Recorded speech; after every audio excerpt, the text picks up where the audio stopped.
Don't know if you've heard, but there was a football game the other day, and during it, they played a little trailer for an upcoming Marvel movie, a little, no pun intended, for Ant-Man and the Wasp. Quantumania is on its way.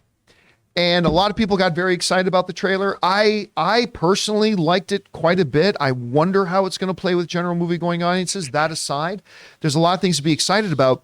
Well, we heard director Peyton Reed say before that, his Ant-Man films have been kind of the change of gears, the palate cleansers. Very, very necessary in the MCU, to be honest with you.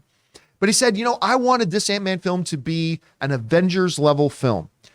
Well, according to one of the big Marvel execs, that's exactly what this movie is. Because one of the head honchos over there, his name is Stephen Bussard. He is the vice president of production at Marvel Studios and a producer on a number of the films.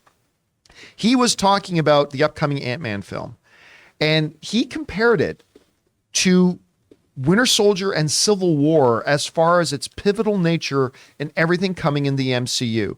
And he said this, we can go over to my screen here for this. He said the following. He said, we talk about movies like Captain America, the Winter Soldier, in which you saw the fall of S.H.I.E.L.D., and it felt like the entirety of the MCU turned on that. Captain America Civil War was another film where you saw heroes divided in camps and battle lines being drawn, and it really felt like the future of the MCU was going to be defined by the actions of that film. He's absolutely right, it did.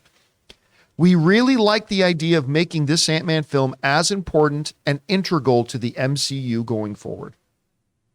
So what this Marvel exec is essentially saying, he's saying that in the same way that we watched Civil War and came out of it going, this changes everything about the MCU. You now have Avengers fighting Avengers. Half the Avengers are technically, on the run from the law. It changed the entire perplexion of what the MCU was and our understanding of it as fans. And now he's saying Ant-Man is going to be that. Ant-Man is going to be that thing where our perception of the MCU and how we see it going forward is going to be fundamentally altered. Now, we've all speculated about that. Kevin Feige said a while ago, the audience doesn't really see the big picture idea of what's going on in the MCU right now with Phase 4 and going into Phase 5, but we're going to be revealing it soon. And we've speculated that Ant-Man and the Wasp Quantumania is going to be that reveal. That this is the movie that's going to answer a lot of the questions, not just about Ant-Man, but also about the MCU as a whole ever since the beginning of Phase 4. And apparently is going to end on a note where it's going to fundamentally change the way we see the projection and the trajectory of the Marvel Cinematic Universe in an Ant-Man film. So that's interesting to me. Anyway, Rob, you heard his comments. What's your takeaway from it? Well, I mean, it sounds good to me. I mean, look, I would imagine they even say in the trailer, in this new trailer, it's witnessed the beginning of a new dynasty. We know that one of the first of the next Avengers movies is going to be the Kang dynasty. Kang is a pivotal big bad in the Marvel universe, the Marvel Comics universe, and he's coming to wreak havoc that he's already started, or one iteration of Kang has already started that. We saw that in Loki. I'm expecting big things from this, and it's really interesting. One of the things I really like about what we seem to be getting here is you've got Kang going up against perhaps the least of the MCU characters. I love these movies. I love Paul Rudd, but it's kind of interesting to see the man whose powers is being diminutive, being small. Well, it's not even his powers, it's the suit.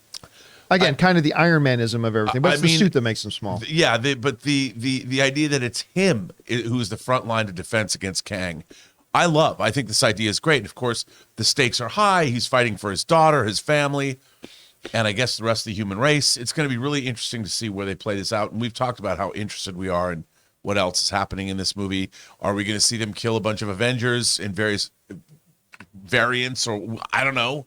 But I expect a lot from this movie, and I think the trailers have shown us very little.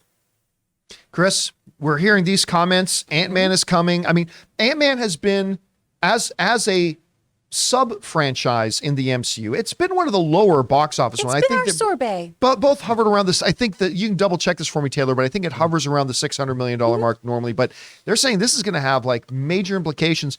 You've heard his comments. What do you glean from them? Well, this lines up with what we were talking about on Weekly Hero this week, was that this trailer was going to show a huge tonal shift, and it makes sense for where we are in this phase of Marvel. I know the phases don't really mean anything, but this is setting up a new dynasty, right? We can't have that kind of rom-com, feel-good kind of movie that we typically get with Ant-Man and the Wasp. This is going to delve into some really, really serious issues. I saw this great comment on our video that said this movie is going to kill more Scots than Braveheart. I love And I that. was deceased. That is a great comment. But I think this is really, really going to be an intense film. We've got familial drama, generational drama. We have a whole bunch of stuff that's going to happen in this, as well as setting up our big bad for what's to come. So I think that Civil War kind of comparison makes a lot of sense here. Well, guys, the question is for you. Marvel execs are saying that this film is going to be kind of as pivotal as Civil War was, which can it be? Can it at this point? I don't know if it is. That's pretty interesting, especially the fact that they're doing it, like Rob said, with a character like Ant-Man.